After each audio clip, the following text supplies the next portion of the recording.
A prison transport bus was moving along a quiet rural highway in Texas when chaos suddenly exploded inside. One of the inmates, a convicted murderer named Gonzalo Lopez, somehow managed to free himself from the handcuffs on his wrists and the leg irons on his ankles. He slipped through the strong metal partition at the front of the bus, and incredibly, the armed guards did not notice any of this happening. The bus suddenly swerved as a violent struggle broke out. One guard fought Lopez near the front, while the other guard jumped up in alarm. The bus screeched to a stop on the side of the road. In the confusion, Lopez burst out of the bus and began attacking the guards with a homemade knife. Even though the guards were injured, they managed to recover and tried to arrest him. Lopez pretended to run away, then suddenly jumped back into the bus, slammed the door shut, and hijacked it along with the other inmates inside. The guards opened fire at the bus's wheels, causing it to lose control and veer off the road. As the guards chased after it, Lopez jumped out once again and disappeared into the nearby forest. For the next 3 weeks, Gonzalo Lopez became the most wanted man not only in Texas, but across the entire United States. By the time it was over, a family of 5 would be found dead, victims of the brutal fugitive. This is the true story of one of the most daring and horrifying prison escapes in history. To understand how it reached this point, we need to know who Gonzalo Lopez was. Lopez was not an ordinary inmate. By 2022, the 46-year-old was serving 2 life sentences in a Texas prison and was known as an extremely dangerous man. He had worked as a hitman for Mexican drug cartels and was a member of the Mexican Mafia, a powerful and violent prison gang. Violence was a normal part of his life. The reason he was imprisoned was a horrific crime. In 2005, Lopez and an accomplice kidnapped a man named Jose Ramirez on cartel orders. They tied him up and demanded ransom. After receiving the money, Lopez brutally murdered Ramirez with a pickaxe and buried his body in the desert. For this cold-blooded killing, Lopez was convicted of capital murder and sentenced to life in prison. That was not his only life sentence. A year earlier, in 2004, police in South Texas attempted to stop a vehicle in which Lopez was a passenger. Instead of surrendering, the driver sped away, and Lopez opened fire on the pursuing deputies. A high-speed chase followed, with bullets flying toward the officers. The vehicle eventually crashed. The driver was arrested, but Lopez escaped into the darkness. With help from his gang contacts, Lopez fled to Mexico and avoided capture for months.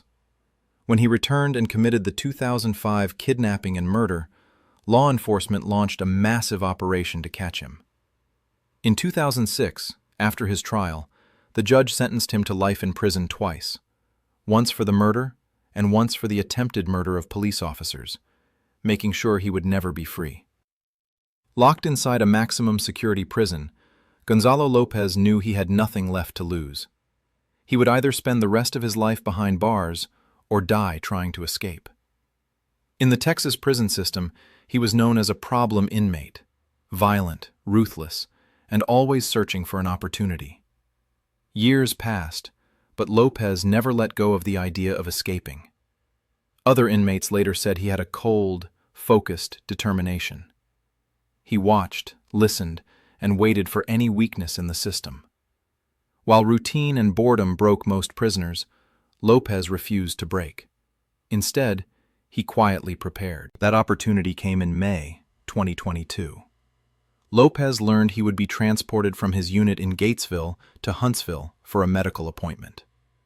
Prison transport trips are meant to be highly secure. Inmates are handcuffed, shackled with leg irons, sometimes given extra restraints, and guarded by armed officers inside a reinforced bus. Escape attempts during transport are rare, but Gonzalo Lopez saw his chance. He likely knew the transport schedule ahead of time and had enough time to plan.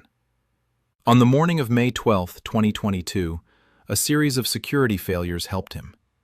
As guards prepared inmates, Lopez asked an officer for a small favor. He had a duffel bag containing personal items like a mattress and blanket, and asked the guard to drop it off at another inmate's cell. This was against the rules, but the officer agreed without thinking. It may have been Lopez's quiet way of saying goodbye. Next, a guard placed a cuff protector over Lopez's handcuffs. This device is meant to block the keyholes so inmates cannot tamper with them. However, it was not attached properly, leaving part of the keyhole exposed. No one noticed this serious mistake. Officers were also supposed to thoroughly search Lopez and run him through a metal detector chair. For unknown reasons, this step was skipped. If they had done it, they would have found what Lopez was hiding: a handcuff key and 2 metal shanks. Lopez had managed to obtain or make a small key capable of unlocking his cuffs. He had also created 2 sharpened metal weapons, about 8 to 10 inches long, tied together with string and hidden under his clothes. This showed both his planning and the guard's negligence. Around 11 a.m., the white prison transport bus left with 16 inmates and 2 experienced correctional officers. Officer Randy Smith was driving, and Officer Jimmy Briniger was seated in the back, watching the prisoners. A solid metal partition separated the inmates from the driver. Lopez was seated near the front, close to the partition. As the bus traveled down Highway 7 in Leon County, Texas fields and trees passed by. Inside the bus, Lopez prepared to act. At some point on a quiet stretch of road, Lopez made his move. He spit out the handcuff key he had hidden in his mouth. With careful movements, he unlocked his cuffs. Because his leg restraints were improperly fastened, he slipped out of them as well. Now completely unrestrained, Lopez went unnoticed. He retrieved the 2 metal shanks hidden at his waist and waited for the right moment. Cutting through the metal partition would be noisy, so he needed a distraction. He showed the other inmates his weapons and the key. Many of them agreed to help. The inmates began shouting, singing, pounding their feet, and clanging their shackles. The noise echoed through the bus. Officer Briniger noticed the disturbance but did not see Lopez cutting through the partition near the front. As the bus continued down the highway under the hot Texas sun, Lopez patiently and relentlessly sawed through the metal, his heart racing, knowing that freedom, or death, was moments away. Yet Lopez forced himself to stay calm and steady. This was his one chance at freedom, and he was not going to waste it. What is shocking is that, apart from the guard sitting at the back of the bus, the driver did not hear anything either. That can be explained by the fact that he was focused on driving the bus. By now, Lopez had carved a hole just large enough to squeeze through. There was no time to hesitate. Timing was everything. The bus was traveling on Highway 7 near the small town of Centerville, Texas. The road was quiet, with very few cars or people around. If he was going to act, this was the perfect place. Holding his weapons tightly, Lopez slid through the opening into the driver's compartment. In an instant, he was beside Officer Smith, raising a blade. Before the driver could react, Lopez stabbed him in the chest and the hand in a sudden, violent attack. Smith screamed in pain and tried to fight back, grabbing at the knife. The bus swerved dangerously as his control of the steering wheel slipped. At the back of the bus, Officer Briniger shouted and rushed forward to help his partner, not yet realizing that the inmate was Gonzalo Lopez and that he was completely free from his restraints. The bus skidded and stopped partly off the road. The fight exploded outside. Officer Briniger tackled Lopez, and all 3 men fell out of the bus onto the dirt beside the highway. Anyone driving past would have been stunned to see it. A prison bus stopped on the roadside, one officer bleeding, another wrestling with a prisoner in a white jumpsuit. Even though he was injured, Officer Smith joined Briniger in trying to restrain Lopez. It was 2 officers against 1 inmate, but Lopez fought like a wild animal, slashing with his knife.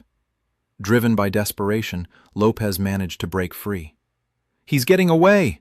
one of the officers shouted. Lopez ran around the front of the bus, pretending to escape into the open fields. Both guards pulled out their guns and yelled, "Stop! Get on the ground!" But instead of running, Lopez suddenly turned around and sprinted back toward the bus. Before the stunned officers could react, he jumped into the driver's seat and slammed the door shut. In seconds, Gonzalo Lopez had control of the prison bus. He hit the gas, and the bus surged forward, kicking up dust.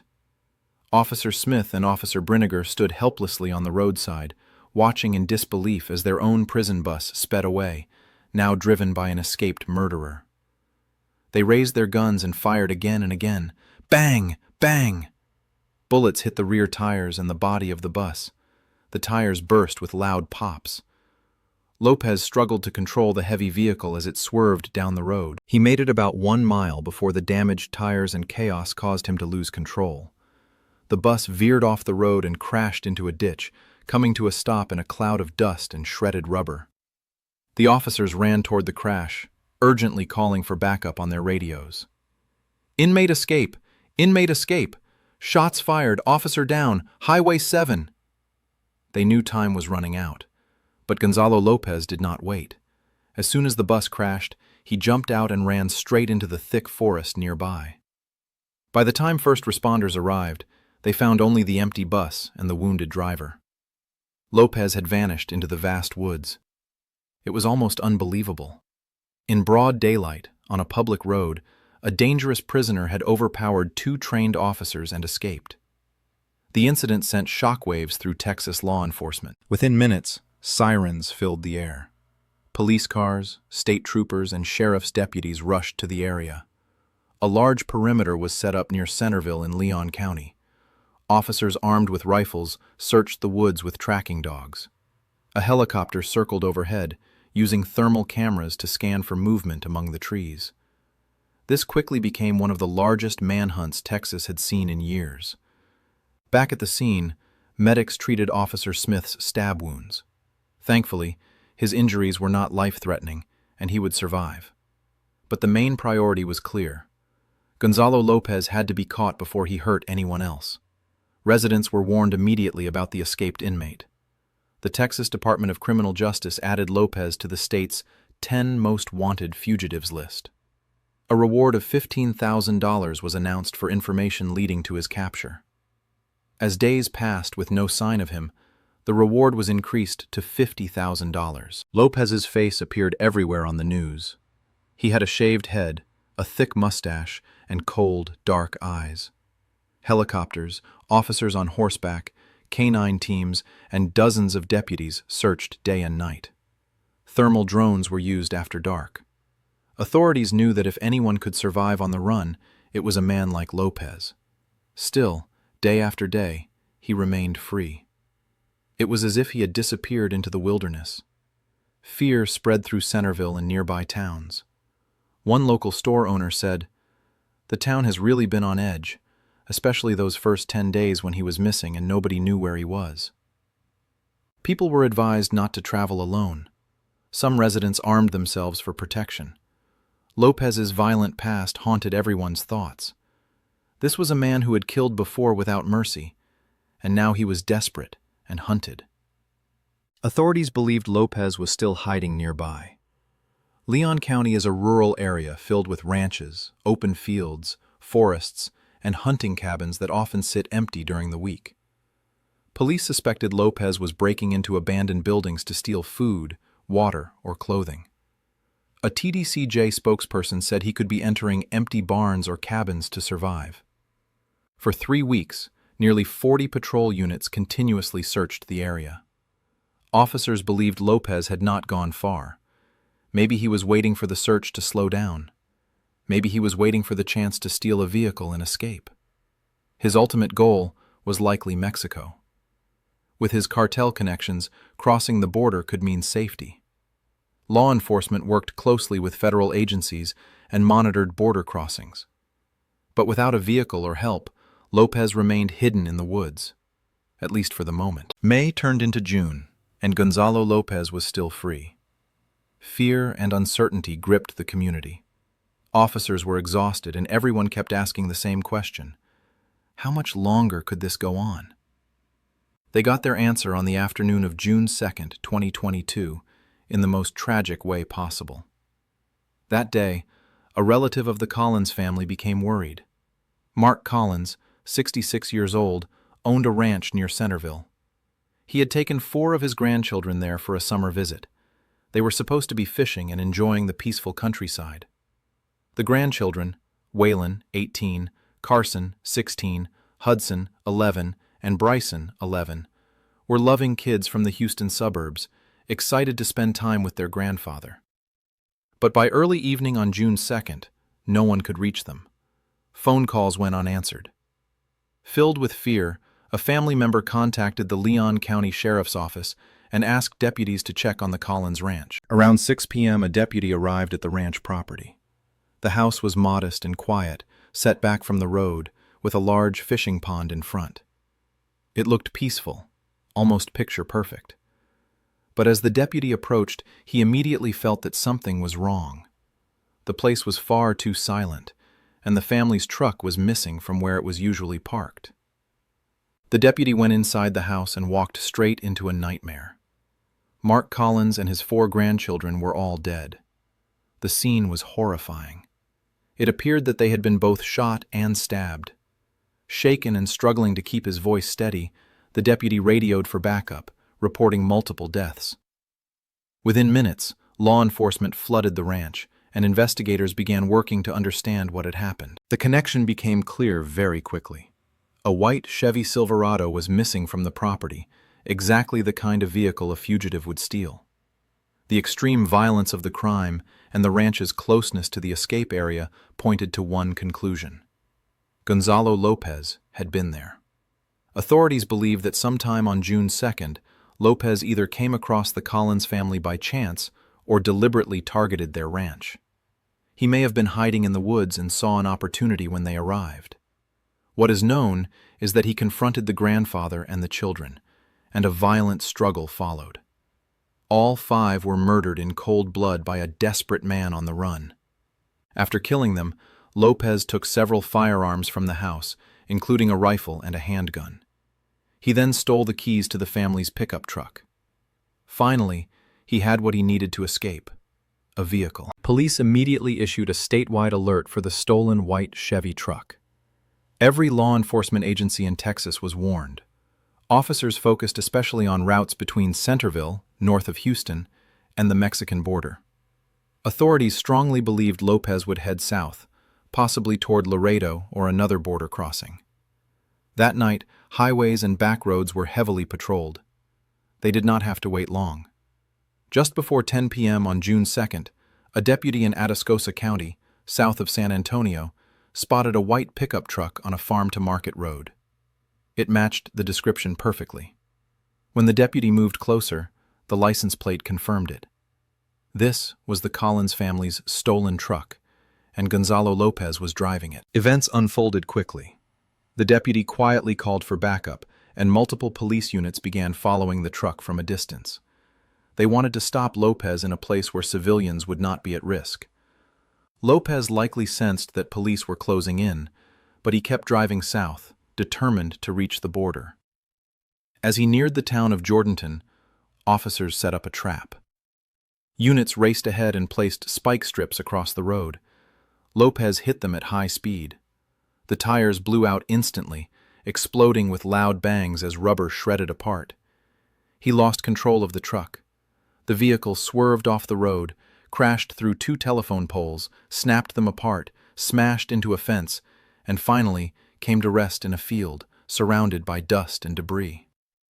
But Lopez was not finished. As the truck stopped, he grabbed the AR-15 rifle he had stolen and leaned out of the driver's window. Gunfire erupted in the darkness. Lopez fired toward the police cars. One bullet struck a patrol car's windshield, shattering the glass where an officer's head had been moments earlier. Officers shouted commands for him to drop the weapon, but Lopez refused. Under flashing red and blue lights, Lopez kicked open the truck door and jumped out. He held the rifle in one hand and a pistol in the other.